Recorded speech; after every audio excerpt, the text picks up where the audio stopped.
Selamat murid-murid. Oke, kita sambung belajar lagi. Oke, untuk hari ini kita akan belajar unit 1.2. Oke, unit 1.2. Oke, algoritma. Oke, algoritma. So, untuk topik ini kita akan belajar menggunakan algoritma untuk menyatakan penyelesaian kepada masalah. Oke, lepas itu kita akan bina algoritma, kemudian kita uji, membagi rarat kita dan mengasah nilai pemberi upah. Oke, ini kita akan sambung kemudian. Oke, untuk hari ini kita fahamkan dulu, sebab ini sudah Anda belajar dalam tingkatan 3 kan. Oke, tingkatan 3. Oke, coba tengok kalau ada definisi yang tidak sama. Oke, kita ikut buku yang tingkatan 4 ni lah. Ikut buku tingkatan 4 ni. Oke, apa maksud algoritma? Oke, set. Oke, satu arahan untuk menyelesaikan masalah. Satu set arahan untuk menyelesaikan masalah. Oke, arahan-arahan ini yang terperinci dapat diikuti oleh pembaca. Oke, sehingga tugasan terlaksana dengan jayanya. Oke, itu tujuannya lah. Satu arahan yang perlu diikuti lah. Oke, macam hal itu ada isi private.moi itu kan. Oke, ada tengok tak arahan di situ? Oke, kalau ada tengok arahan, Anda tidak silap lah. Oke, dari awal. Oke, contohnya password. Oke, masih ada huruf kecil, huruf besar, ada nombor, simbol tak boleh guna. Oke, kemudian email mesti guna yang sebenar, jangan yang sembarangan, sebab kalau salah tidak dapat reset lah kita punya password. Oke, di sini algoritma contohnya. Ini dia. Kita masak air kan. Selalu kita sebut masak air. Sebenarnya kita berapa? Menjerang air. Oke, langkah pertama mula. Ini langkah mula. Oke, cara ni kamu mesti tulis belajar lah. So, sebab dia ada waktu exam, mungkin anda tahu keluar exam ni kan soalan ni. Oke, isi air, pasal letak celek, hidupkan api, tunggu air mendidih, matikan api dan tamat. Kalau tidak pun dia minta kamu susun lah, tapi bukan mungkin soalan begitu pun kita mungkin kan. So, dia nak kamu tahu apa itu algoritma. Yang biasa memasak air di rumah tahulah kan langkah dia, tapi kalau lelaki biasanya tak tahu. Contoh lah. Oke, menaiki lift. Oke, naik lift mana tahu ada orang tak pernah pakai kan. Oke, lift ini contohnya sekarang MCO. Oke, lama sudah tak turun kucing kan. Oke, di kucing saja. Banyaklah lift ini, tapi sekarang pun semakin banyak lah dekat dengan hotel khasnya. Tapi lama sudah tak turun kan. Oke, mana 1 tahun, setahun, 2 tahun sudah. Oke, dia mesti perkataan mula. Oke, tekan butang. Oke, tunggu lift, masukkan ke dalam lift.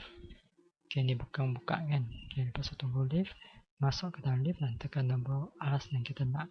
Tapi biasanya kita tutup dulu ataupun kita tutup dulu, lepas biasanya tekan nombor. Tapi sebenarnya dia automatik lah. Lepas kamu tekan nombor, dia automatik tutup. Oke, tunggu sehingga pintu lift terbuka di alas yang dia dikehendaki.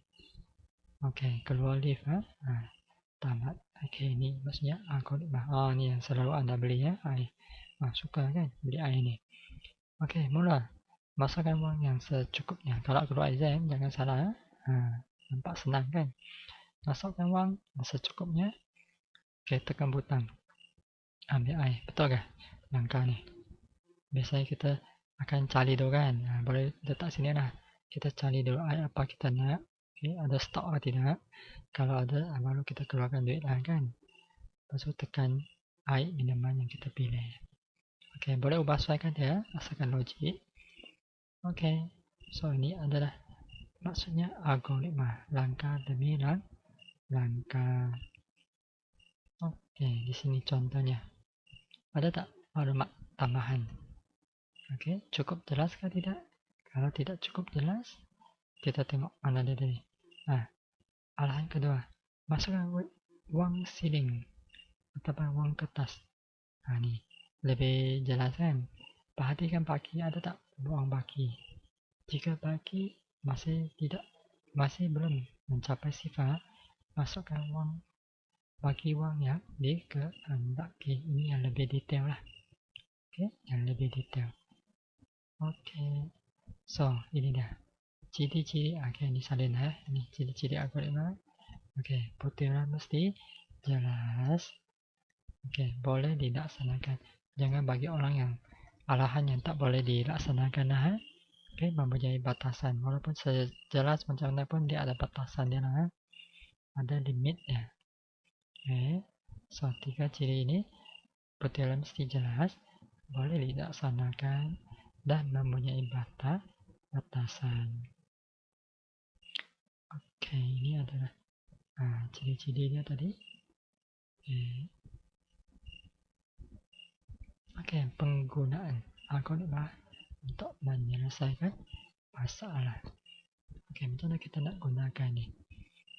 Oke, perlu tengok ni konsep. Ni salin ni konsep input process output. Kita sebut dia sebagai IPO, input process output. Oke, input di sini maksudnya teks, nombor, pasal proses.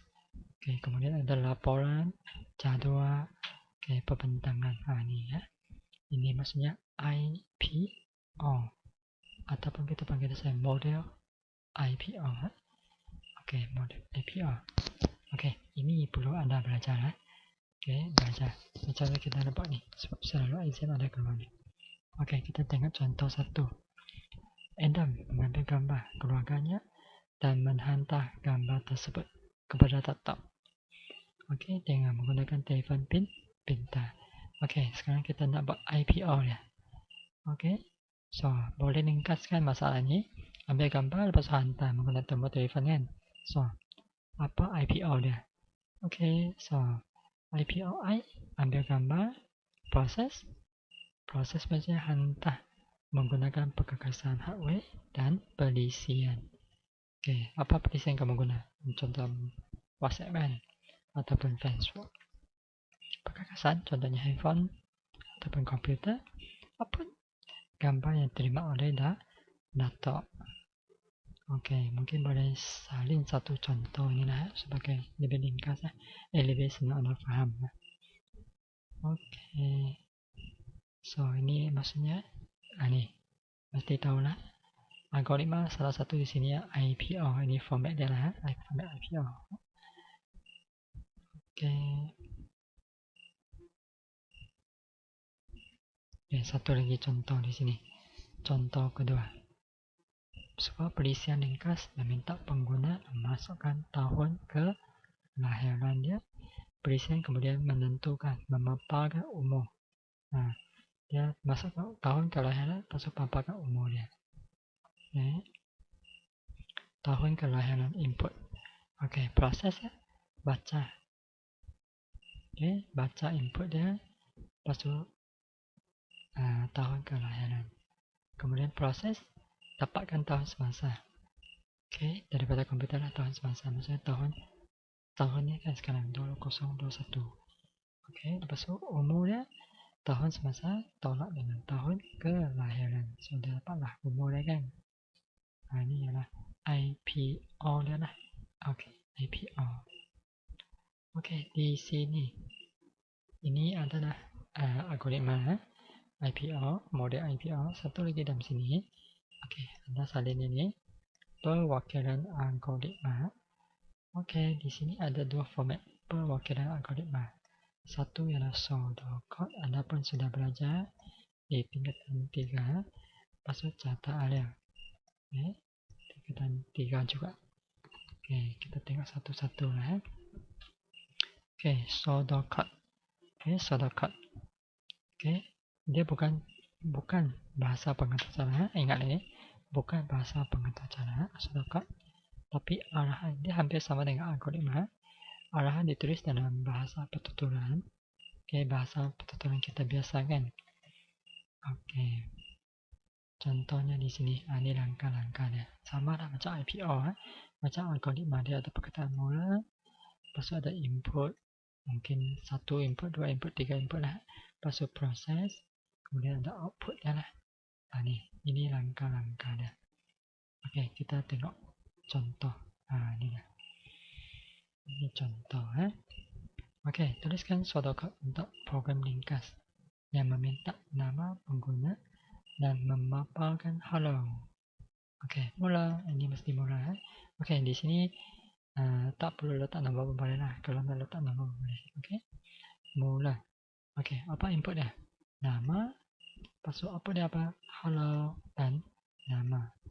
Hello dan nama siapa? Pengguna kan? So, tamat. Ini contoh ringkas. Dia macam algoritma juga. Oke, macam algoritma. Tapi lebih pendek sikit. Suatu kod.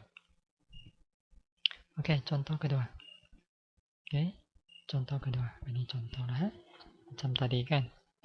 Ini lebih ringkas lah. Macam banding dengan algoritma di atas tadi. IPO tadi. Oke, IPO lebih jelas. Oke, lebih jelas. Ini lebih pendek. Oke, catat aleo. Ini pun sudah kita banyak belajar. Catat aleo. Oke, boleh tulis. Kalau lupa, tulislah. Simbol. Ini simbol dah. Oke, yang penting di sini. Simbol. Ini nama simbol. Oke, ini nama nak. Ini mungkin confuse lah. Nama nak. Oke, salin jadual ni lah. Boleh ringkaskan ya. Boleh ringkaskan. Tak apa. Dia tak perlu panjang sangat. Tapi ini selalu pelajar salah lah. Simbol dia mula. Tapi nama sebenarnya terminal. Dan mesti ada perkataan terminal. Mula lah. Oke, fungsi dia ini pun exam selalu keluar ni lah.